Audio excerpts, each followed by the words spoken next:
अस्सलाम वालेकुम। Classical mechanics की सीरीज़ का हमारा 5th lecture assessment of total uncertainty in the final result. सबसे पहले आज मैं आपके साथ एक कोट शेयर करूंगा इस टॉपिक की इम्पोर्टेंस के पॉइंट ऑफ व्यू से। अ measurement without the knowledge of uncertainty is meaningless.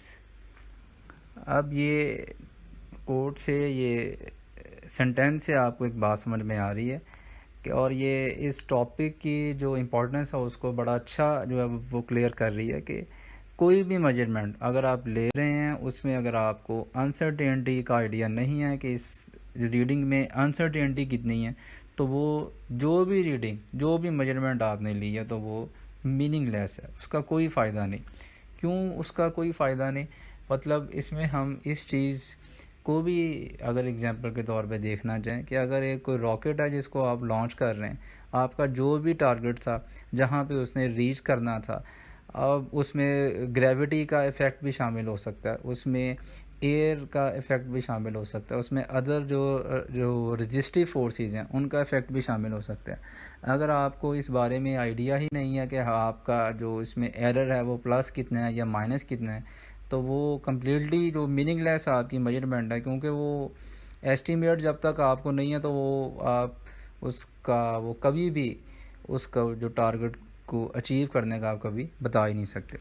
सबसे पहले आज का जो लेक्चर है उस पर एक नज़र कि आज हम कौन कौन सी चीज़ें देखेंगे। हमारा जो आज का लेक्चर है, तो जिस तरह इससे पहले मैंने आपसे जिक्र किया था, 5 केसेस थे हमारे पास जिसको हम एग्जांपल के तौर पे उठा रहे हैं। वो किस तरह 5 केसेस हैं? फर्स्ट केस हमारे पास होगा for addition and subtraction. Second case हमारे पास होगा for multiplication and division. Third case हमारे पास होगा for power factor. Fourth case for average value. Fifth for timing experiment. तो इन 5 केसेस में हम टोटल अनसर्टेनिटी हमारा जो रिज़ल्ट होगा उसमें फ़ाइंड किस तरह करेंगे, इस सब केसेस को हम वन बाय वन देखेंगे। सबसे पहले फॉर एडिशन एंड सब्ट्रैक्शन।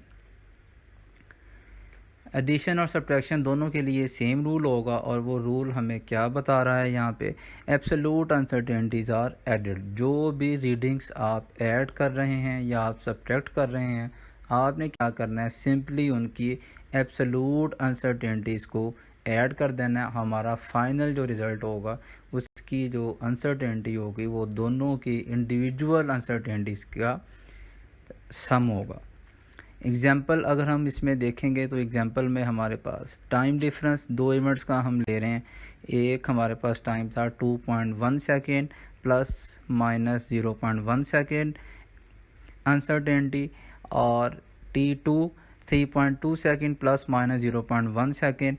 अगर हम इसका टाइम डिफरेंस हमें चाहिए delta T, that is T2 minus T1, तो वो हमने 3.2 में से सब्ट्रैक्ट किया 2.1 को, हमारे पास आ गया 1.1।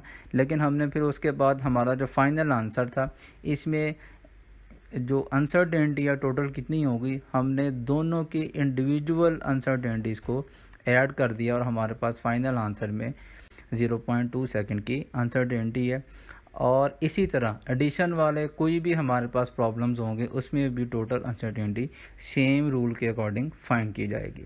हाँ जी, नेक्स्ट हमारा जो केस जिसको हम देखेंगे that is for multiplication and division. Multiplication and division के लिए भी सेम रूल है हमारे पास, और वो रूल हमें क्या बता रहा है? That is percentage uncertainties are added. Percentage uncertainties हम फाइंड करेंगे जो भी एंटिटीज़ उसमें मल्टीप्लाई हो रही हैं या डिवाइड हो रही हैं, परसेंटेज अनसर्टेनिटीज़ फाइंड करके हम उनको ऐड कर देंगे। एग्जाम्पल इसमें हम देखें तो फॉर एग्जांपल अगर हम कोई जो करंट हमारे पास किसी रेजिस्टेंस में से फ़्लो कर रहा था, 5.20 एम्पेयर करंट था with an error of plus minus 0.1 ampere, that depends upon the least count of the instrument that is ammeter. और ये करंट किस में से फ़्लो कर रहा था? ये एक रेजिस्टेंस थी 4.5 with an error of plus minus 0.1 ओम। अब हमें पोटेंशियल डिफरेंस जो इस रजिस्टर के अक्रॉस है हमें उसको कैलकुलेट करना है। सिर्फ उसको कैलकुलेट नहीं करना, हमने उसमें टोटल अनसर्टेनिटी, हमारा जो पोटेंशियल डिफरेंस होगा उसमें अनसर्टेनिटी कितनी है, हमने इस चीज़ को भी बताना है। सबसे पहले हम सिंपली ओहम्स लॉ को यूज़ करेंगे। V equals to I R 5.2 into 4.5 23.4। ये हमारे पास पोटेंशियल तो आ गया। अब हमारा अगला जो इसमें अब टारगेट है, वो हमारा टारगेट क्या है जी, कि हमने इसमें अनसर्टेनिटी को बताना है कि हमारा जो फाइनल आंसर है इसमें अनसर्टेनिटी कितनी है। तो इसके लिए हम अब क्या करेंगे, स्टेप 1 हमारा क्या होगा कि हम जो करंट था हमारा इसमें परसेंटेज एरर फाइंड करेंगे।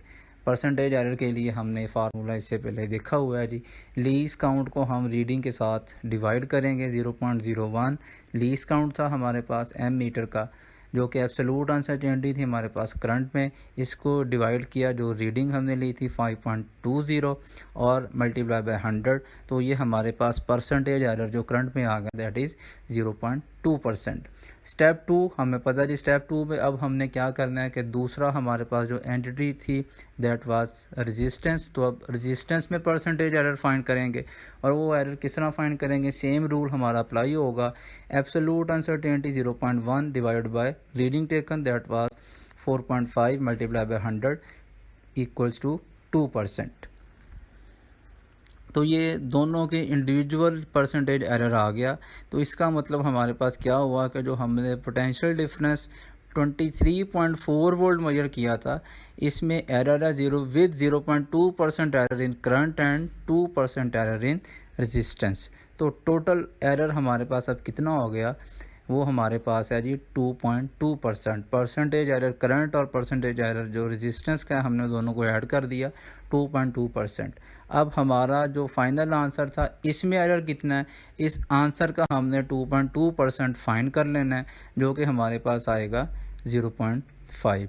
तो इसका मतलब है कि हमारे पास पोटेंशियल जो हमने मेजर किया था उसको अगर हम देखें फाइनल अनसर्टेनिटी जो उसमें क्या आएगी, तो हम आंसर किस तरह बताएंगे, 23.4 विद प्लस माइनस 0.5 वोल्ट। तो प्लस माइनस 0.5 हमारे पास पोटेंशियल में अनसर्टेनिटी आएगी due to 0.2% error in current and 2% error in resistance. यही रूल, यही सारे स्टेप्स हम अगर कोई दो एंटिटी या दो से ज़्यादा डिवाइड हो रही हैं तो डिवीजन के लिए भी सेम रूल ही अप्लाई होगा। Third category for power factor. Power factor के लिए हमारा मल्टीप्लिकेशन और डिवीजन वाला रूल तकरीबन थोड़ा सा चेंज हो गया आएगा। क्या रूल हमें यह बता रहा है, percentage uncertainty is multiplied by that power. Percentage uncertainty को हमने उस पावर के साथ, जो भी एक्सपेरिमेंट था उसके साथ हमने मल्टीप्लाई कर देना है। एग्जाम्पल को अगर हम देखें, वॉल्यूम किसी स्फीयर का अगर हमने फाइंड करना था, तो वॉल्यूम के लिए हमारे पास फार्मूला क्या है जी, 4/3 πr³। हमें इसमें एक रेडियस की वैल्यू चाहिए, बाकी सारी वैल्यूज इसमें कांस्टेंट हैं। तो रूल हमारा क्या बता रहा था, रूल हमें बता रहा था कि हमें परसेंटेज एरर को पावर के साथ मल्टीप्लाई कर देना है। तो परसेंटेज एरर इन वॉल्यूम कितना होगा, रेडियस की पावर 3 है जी, तो percentage error in radius multiply by 3। हाँ जी, एग्जांपल को हम इसमें अब कंटिन्यू अगर करें, तो रेडियस अगर हम कोई वर्नियर कैलिपर से किसी स्फीयर का हमने मेजर किया 2.25 plus minus 0.01 centimetre, 0.01 centimetre lease count, और ये एब्सोल्यूट अनसर्टेनिटी है हमारा। इसमें अगर वॉल्यूम फाइंड करेंगे तो V इक्वल्स टू 4/3 πr³ से हमारे पास वॉल्यूम आ गया 47.7 सेंटीमीटर क्यूब। लेकिन इसमें अनसर्टेनिटी है, अनसर्टेनिटी कितनी है जी हमारे पास, इसी चीज़ को हमने अब कैलकुलेट करना है। और स्टेप्स हमारे पास क्या होंगे, स्टेप 1 हमारे पास होगा कि हम रेडियस में परसेंटेज एरर को फाइंड करेंगे। परसेंटेज एरर हम किस तरह फाइंड करेंगे, रूल हमारे पास है पहले, लीज काउंट है जी absolute uncertainty divide by reading taken multiply by 100। तो ये हमारे पास आ गया 0.4%। स्टेप 2 हमारे पास क्या था जी, वॉल्यूम में एरर टोटल हमारे पास जो है वो कितना होगा, वो रेडियस का जो एरर हमने परसेंटेज फाइंड किया है उसको एक्सपोनेंट 3 उसकी पावर थी तो 3 के साथ मल्टीप्लाई कर दिया, तो ये हमारे पास 3 इंटू 0.4% इक्वल्स टू 1.2%। 1.2% हमारे पास टोटल एरर आ गया। इसका मतलब है कि हमने अब वॉल्यूम में टोटल एरर फाइंड करना हो तो हमें इस वॉल्यूम का जो कि 47.7 सेंटीमीटर क्यूब था इसका 1.2% फाइंड करना है, जो कि हमने कैलकुलेट किया तो हमारे पास आ गया 0.6। तो फाइनल वॉल्यूम जब हम इसमें अब लिखेंगे तो वॉल्यूम में अनसर्टेनिटी 0.6 सेंटीमीटर क्यूब की है, तो आंसर हमारे पास होगा 47.7 plus minus 0.6 centimetre cube. Fourth category हमारे पास फॉर एवरेज वैल्यूज़, जहाँ पे हमने एवरेज फाइंड कर रहे हैं, कोई रीडिंग हमने कोई अगर एक से ज़्यादा मेजर कर रहे हैं और हर एक में अगर हमने सबकी एवरेज फाइंड करनी है तो एवरेज वैल्यू में हमारे पास अनसर्टेनिटी किस तरह आएगी। तो इसके लिए रूल हमें क्या बता रहा है, mean of the deviations is determined. Deviations हम फाइंड करेंगे और सबका मीन फाइंड करेंगे जो कि हमारे फाइनल आंसर में अनसर्टेनिटी होगी। इसके लिए एग्जांपल अगर हम देखेंगे तो हमें बात ज़्यादा अच्छी क्लियर होगी। एग्जांपल हमें क्या बता रही है,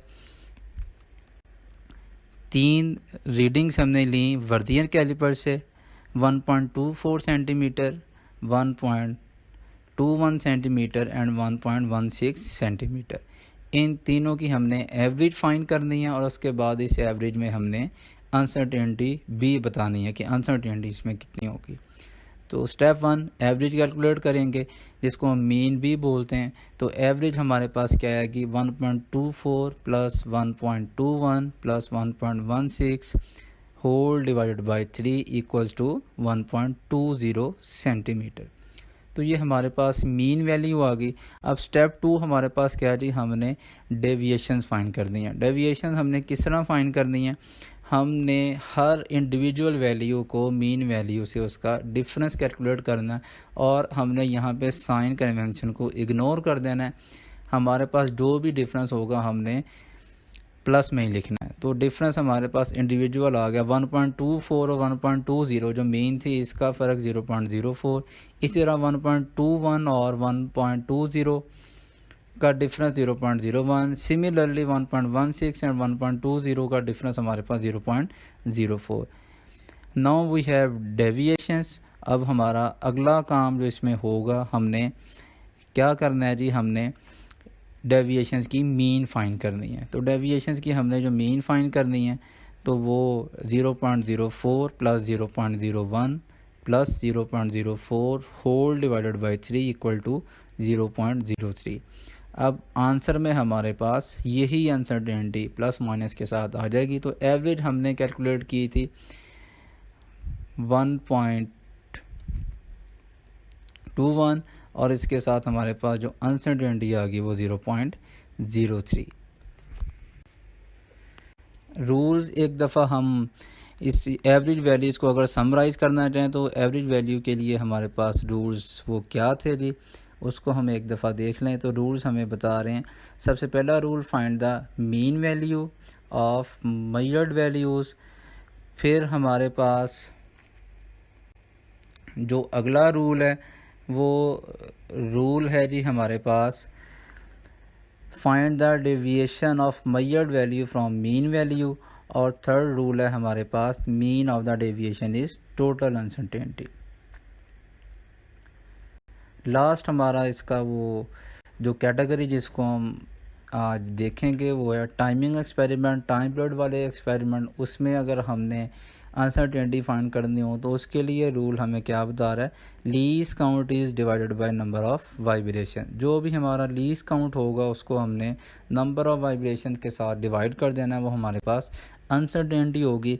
एग्जांपल में अगर हम इसको देखें तो एक हमारे पास उसका हमने वाइब्रेशन 30 काउंट की और 54.6 प्लस माइनस 0.1 सेकेंड ये हमारे पास उसने टाइम कैलकुलेट किया उसकी वाइब्रेशन के लिए। टाइम पीरियड देखेंगे तो 54.6 total time divided by number of vibrations equal to 1.82 seconds. अब जो ये 1.82 है ये हमारा कंप्लीट आंसर नहीं है। इसमें अनसर्टेनिटी के लिए हमारे पास रूल क्या है जी कि हमने लीस्ट काउंट को नंबर ऑफ वाइब्रेशन से डिवाइड कर देना है। तो uncertainty in time period equals to 0.1 divide by 30 equal to 0.003 second. Final answer जो हमारा होगा time period that will be 1.82 plus minus 0.003 seconds. ये हमारे पास फाइनल आंसर आ गया। इसमें एक चीज़ जो हम अंडरस्टैंड कर सकते हैं वो ये चीज़ होगी हमारे पास कि इसमें अगर हम इस अनसर्टेनिटी टाइम पीरियड को अगर हम देखें तो एक जो इम्पोर्टेंट हमारे पास इसमें वो कंक्लूजन आ रहा है वो ये कि अगर हम इसमें अनसर्टेनिटी कम करना चाह रहे हैं तो हम क्या कर सकते हैं, इसमें हम number of vibration large count करेंगे। नंबर ऑफ़ वाइब्रेशन जितनी लार्ज होंगी तो उतनी ज़्यादा अनसर्टेनिटी हमारे पास कम होती जाएगी। उम्मीद है आपको आज की वीडियो भी पसंद आई होगी और आपने इसमें बताए जाने वाले तमाम केसेस को अंडरस्टैंड भी किया होगा। इंशाल्लाह इसी सीरीज़ को अब हम आगे कंटिन्यू रखेंगे। Till then wait for the next.